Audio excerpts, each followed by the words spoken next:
Good morning student. मैं Jagbir sir आप सबों का यूसीपी मैथमेटिक्स क्लास में स्वागत करता हूं। तो आज हम लेके आए हैं फिजिक्स का सेट 2 ऑब्जेक्टिव, जिसमें 80 ऑब्जेक्टिव इसमें होंगे।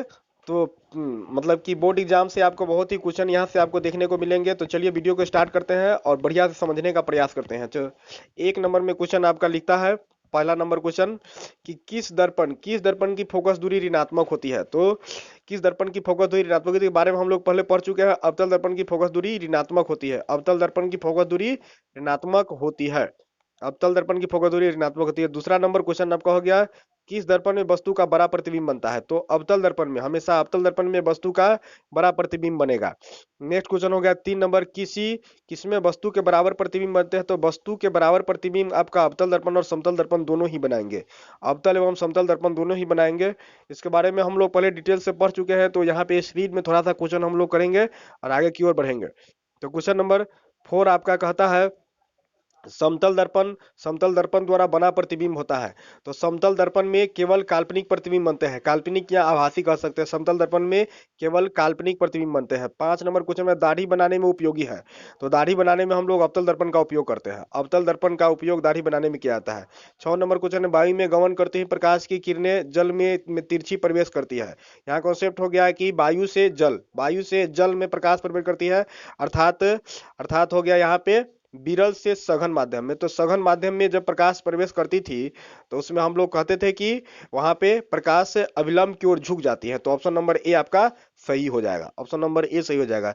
नेक्स्ट क्वेश्चन हो गया 7 नंबर में, अपसारी लेंस, हम लोग अवतल लेंस को अपसारी लेंस कहते हैं। प्रकाश किरणों को अपसरित करता है, इसीलिए हम लोग अवतल लेंस को अपसारी लेंस भी कहते थे। 8 नंबर क्वेश्चन है, लेंस के आवर्धन का ये सही मात्रक। तो इसका कोई मात्रक नहीं होता है, ये मात्रक विहीन होता है। मात्रक विहीन होता है। 9 नंबर क्वेश्चन में हम लोग देखेंगे क्या है 9 नंबर क्वेश्चन।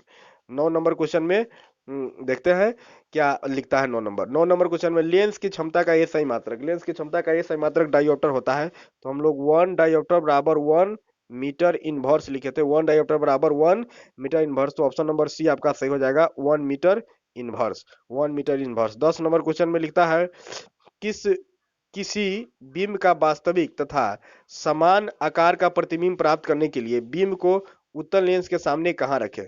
तो समान आकार का प्रतिबिंब प्राप्त करने के लिए ऑप्शन नंबर बी आपका सही होंगे, फोकस दूरी के दुगनी दूरी पर रखेंगे तो हो जाएगा।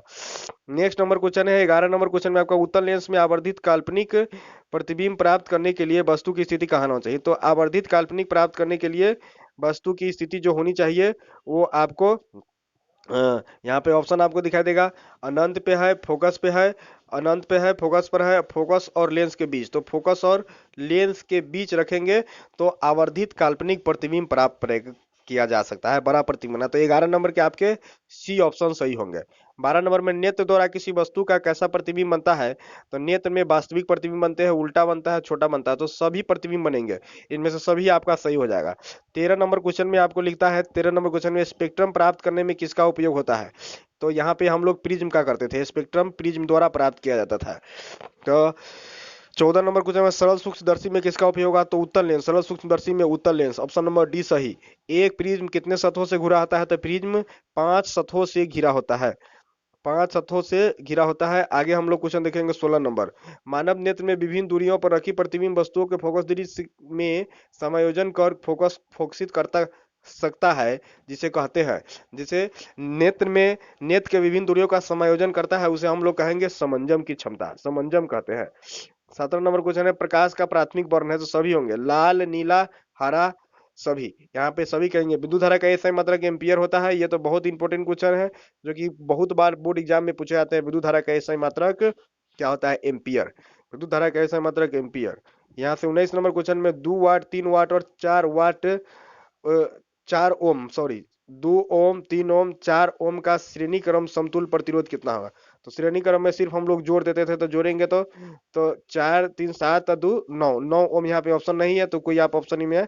यहाँ पे 9 ओम होगा, तो ऑप्शन सी को मान लीजिए कि 9 ओम। तो यहाँ पे इसको कर लेंगे सही। चलिए आगे बढ़ते हैं कि 20 नंबर में, निम्न में से कौन विद्युत को निरूपित नहीं करता है, विद्युत को निरूपित नहीं करता है। तो यहाँ से हम लोग P बराबर W बटे T करके हम लोग फॉर्मूला तैयार किए थे।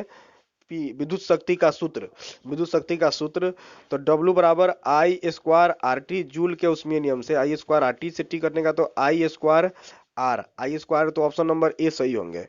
उसके बाद हम लोग क्या करेंगे कि आर के जगह पे कुछ वैल्यू डालेंगे ओम के नियम से।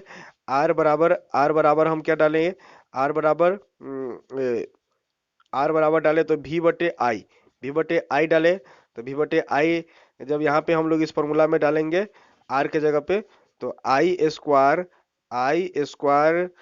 आई स्क्वायर बटा यहाँ पे हो जाएंगे आर की जगह पे भी बटे आई, तो एक से एक आई से आई कट जाएगा तो भी आई बच जाएगा, तो आपका ऑप्शन नंबर सी भी सही हो जाएगा, सी भी सही हो जाएगा।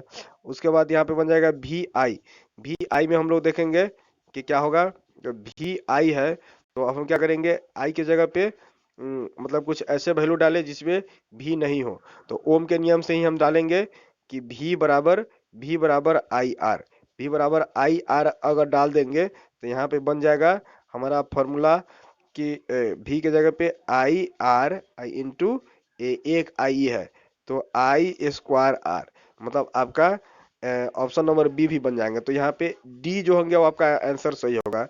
डी डी होगा कि डी विद्युत शक्ति को निरूपित नहीं करता है, यहाँ सूत्र जो निरूपित नहीं करता, ऑप्शन नंबर डी आपका सही हो जाएंगे। तो नेक्स्ट आपके क्वेश्चन है 21 नंबर क्वेश्चन आपका लिखता है 12 विभवांतर के दो बिंदुओं के बीच, ये क्वेश्चन कट गया है तो हम लोग नेक्स्ट क्वेश्चन देखेंगे 22 नंबर क्वेश्चन में। 22 नंबर क्वेश्चन में क्या लिखता है, 22 नंबर में किसी बल्ब में 220 वोल्ट पर 2 एम्पियर की धारा प्रवाहित हो रही है तो फिलामेंट का प्रतिरोध कितना होगा, तो आर बराबर हम लोग भी बटे आई फॉर्मूला डालेंगे तो यहाँ भी हो गया 220 बटे आई का मान हो गया 2 एम्पियर तो काट दीजिए 2 एम्पियर तो 110 ओम आपका आंसर सही हो जाएगा 22 नंबर के। 23 नंबर क्वेश्चन में आपका हो गया 23 नंबर क्वेश्चन में हो गया दिए गए संयोजन का समतुल्य प्रतिरोध क्या होगा, तो ये आपके जो श्रेणी यहाँ पे जो संयोजन दिया गया है वह समानांतर क्रम में दोनों है, तो सबसे पहले समानांतर है तो हम जोड़ लेंगे तो हो जाएगा 1/2 प्लस 1/2 बराबर 2/2 बराबर 1 ओम, और ऐसा ही इधर का 1 ओम तो 2 ओम, तो यहाँ पे फिर हमको श्रेणी क्रम में जोड़ लेंगे तो 2 ओम आपका आंसर बन जाएगा। आप इसको कैलकुलेट करके और अच्छा समझ सकते हैं, तो यहाँ पे हो गया 1 + 1 2 ओम, तो ऑप्शन नंबर बी है जो आपके सही हो जाएंगे। नेक्स्ट क्वेश्चन आपका होगा 24 नंबर में आपका हो गया एम्पियर घंटा मात्रक है, ये एम्पियर घंटा मतलब होगा आपका ये मतलब कि एम्पियर घंटा आवेश का मात्रक है, एम्पियर घंटा आवेश का मात्रक है, तो कि क्यू बराबर हम लोग लिखते थे विद्युत आवेश जब किसी वस्तु से प्रवाहित होती ही तो क्यू बराबर ये विद्युत धारा के सूत्र से हम लोग पढ़ाते हैं आई बराबर क्यू बटे टी, तो क्यू बराबर हो जाएंगे आई टी, तो एम्पियर और घंटा विद्युत धारा कैसा मात्रक एम्पियर, समय का घंटा, तो एम्पियर घंटा हो जाएगा आवेश का मात्रक। 25 नंबर में क्वेश्चन आपको लिखता है 25 नंबर में किस उपकरण में प्लस और माइनस चिन्ह नहीं होते हैं, एमीटर में होता है, वोल्ट मीटर में होता है, विद्युत सेलों में होता है, कुंडली आपके आंसर सही होंगे, कुंडली में नहीं होता है। 1 किलोवाट बराबर 1 kWh बराबर आपको हो जाएंगे 3.6 गुने 10 की power 6 joule, option number C आपका सही हो जाएगा। नेक्स्ट आपका क्वेश्चन है 27 नंबर में किस उपकरण में विद्युत धारा की उपस्थिति को दर्शाया जाता है, तो ये गैल्वेनोमीटर विद्युत धारा को की उपस्थिति को दर्शाता है। किस संयोजन में प्रतिरोध का मान बढ़ता है, तो यह आपका श्रेणी क्रम संयोजन में प्रतिरोध का मान बढ़ेगा। फ्लेमिंग के बाएं हाथ की मध्यमा के बारे में कहा है कि बायां हाथ के मध्यमा किसको संकेत करता है, फ्लेमिंग के बाएं हाथ की मध्यमा किसको संकेत करेगी, मध्यमा, तो मध्यमा आपका हो जाएगा यहाँ पे क्वेश्चंस पहला ऑप्शन में है बल की दिशा, चुंबकीय क्षेत्र की दिशा, धारा की दिशा, तो ये आपका इसमें हो जाएगा मध्यमा आपको जो संकेत करेगा वो क्या हो जाएगा, धारा की दिशा को संकेत करता है, धारा की दिशा को संकेत करता है।